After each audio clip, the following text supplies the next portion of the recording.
happy to join with you today in what will go down in history as the greatest demonstration for freedom in the history of our nation. SoundView sound, SoundView sound, SoundView sound.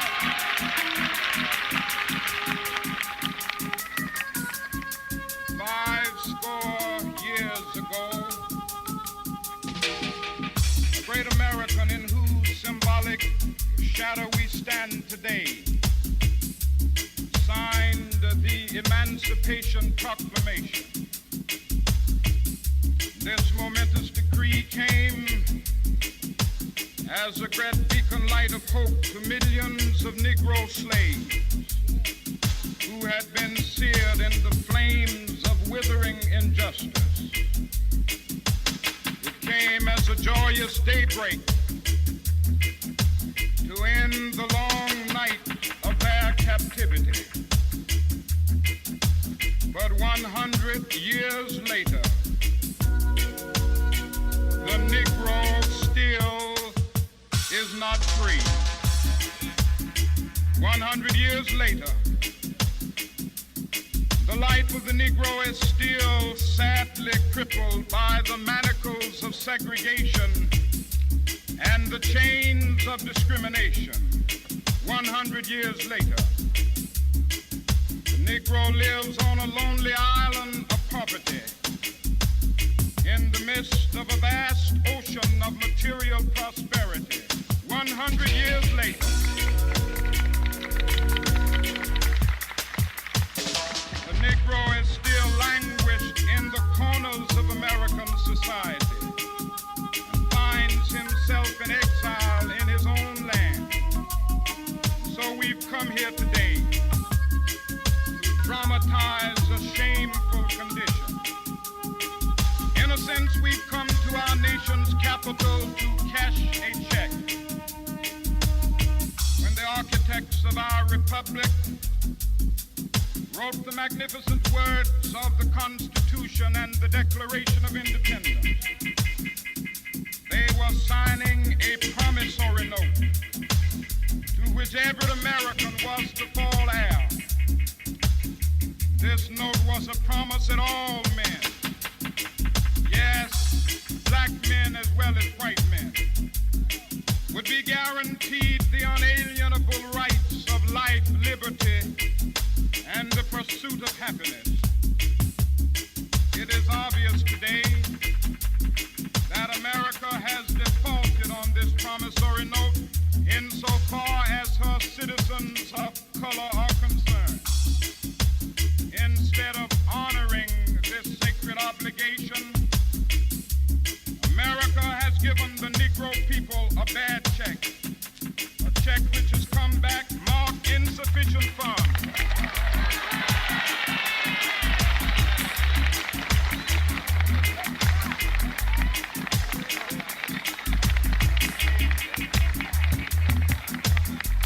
But we refuse to believe that the Bank of Justice is bankrupt.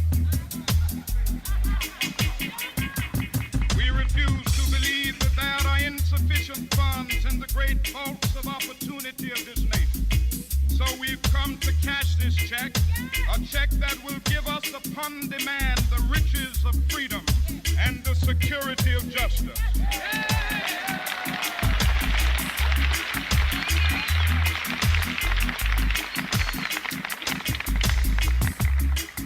We have also come to this hallowed spot to remind America of the fierce urgency of now. This is no time to engage in the luxury of cooling off or to take the tranquilizing drug of gradualism.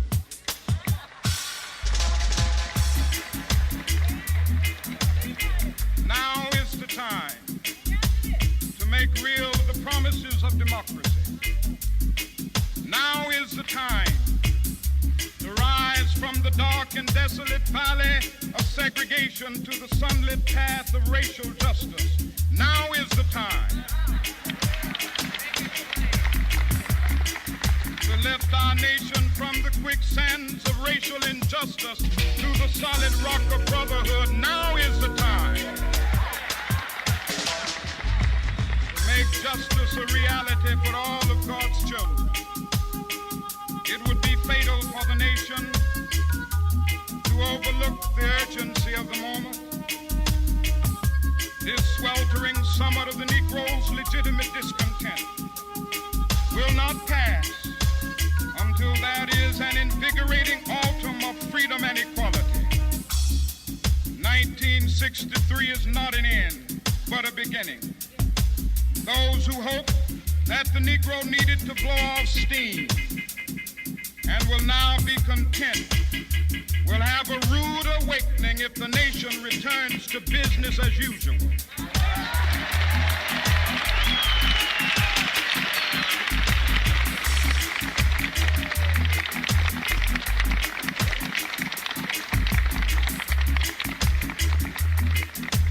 There will be neither rest nor tranquility in America until the Negro is granted his citizenship rights. The whirlwinds of revolt will continue to shake the foundations of our nation until the bright day of justice emerges. But that is something that I must say to my people who stand on the warm threshold which leads into the palace of justice. In the process of gaining our rightful place, we must not be guilty of wrongful deeds. Let us not seek to satisfy our thirst for freedom by drinking from the cup of bitterness and hatred.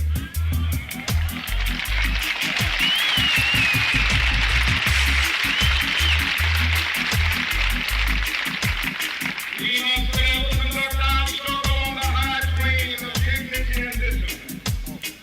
We must not allow our creative protest to degenerate into physical violence.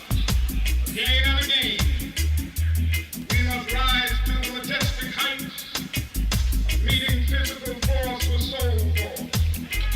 The marvelous new militancy which has engulfed the Negro community must not lead us to a distrust of all white people.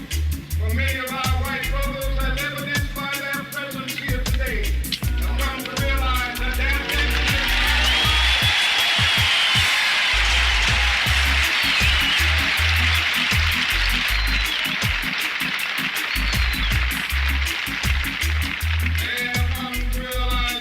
freedom is inextricably bound to our freedom.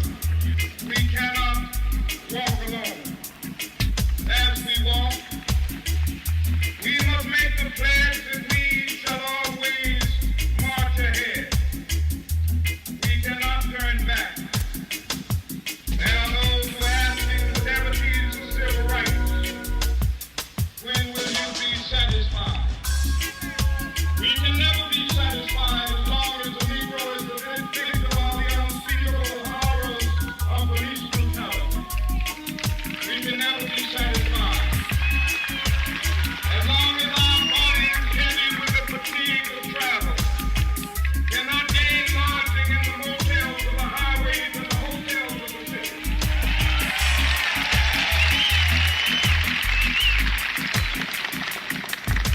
We cannot be satisfied as long as a Negro in Mississippi cannot vote, and a Negro in New York believes he has nothing for which to vote.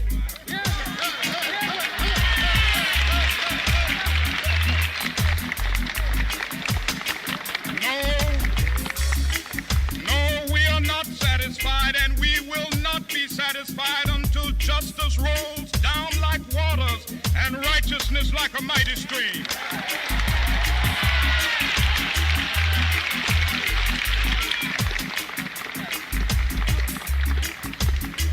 I am not unmindful that some of you have come here out of great trials and tribulation.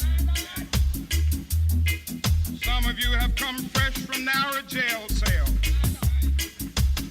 Some of you have come from areas where your quest for freedom left you battered by the storms of persecution and staggered driven by the winds of police brutality. You have been the veterans of creative suffering. Continue to work with the faith that unearned suffering is redemptive. Go back to Mississippi. Go back to Alabama. Go back to South Carolina. Go back to Georgia. Go back to Louisiana. Go back to the slums and ghettos of our northern cities. Knowing that somehow this situation can and will be changed. Let us not wallow in the valley of despair. I say to you today, my friend,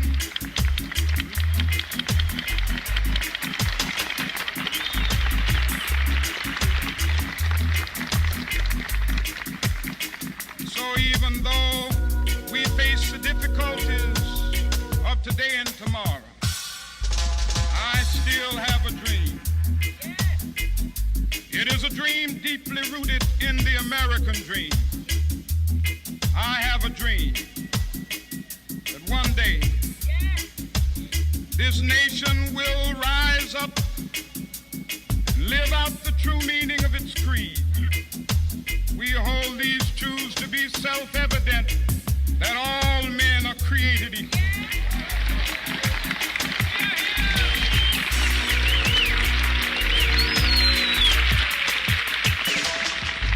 I have a dream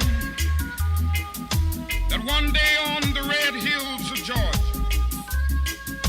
sons of former slaves and the sons of former slave owners will be able to sit down together at the table of brotherhood. I have a dream that one day,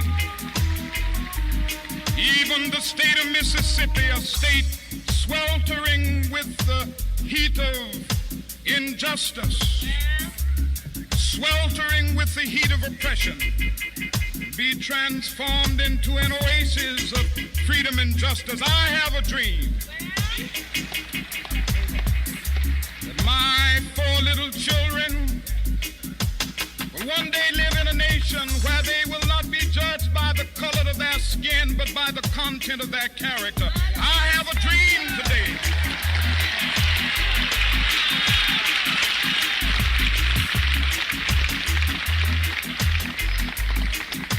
I have a dream that one day down in Alabama, with its vicious racists, with its governor having his lips dripping with the words of interposition and nullification, one day right there in Alabama, little black boys and black girls will be able to join hands with little white boys and white girls as sisters and brothers. I have a dream today.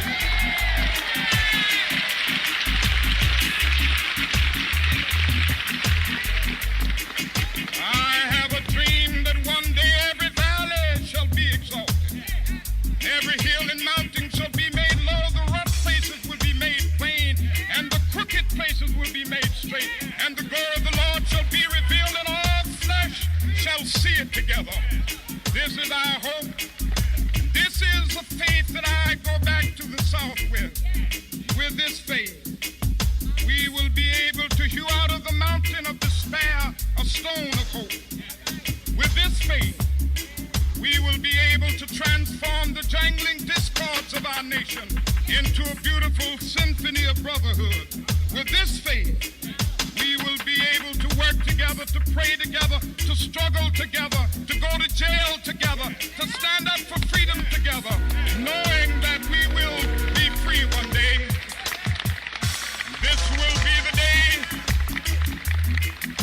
will be the day when all of God's children be able to sing with new meaning, my country tears of thee.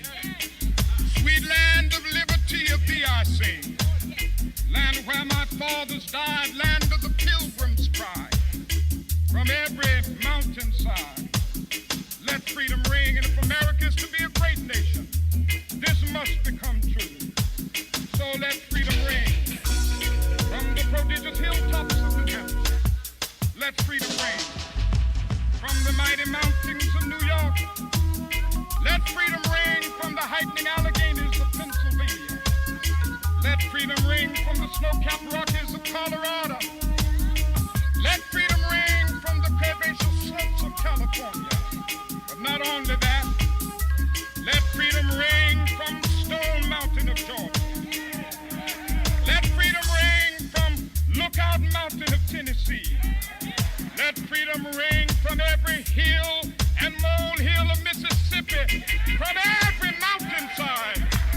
Let freedom ring, and when this happens,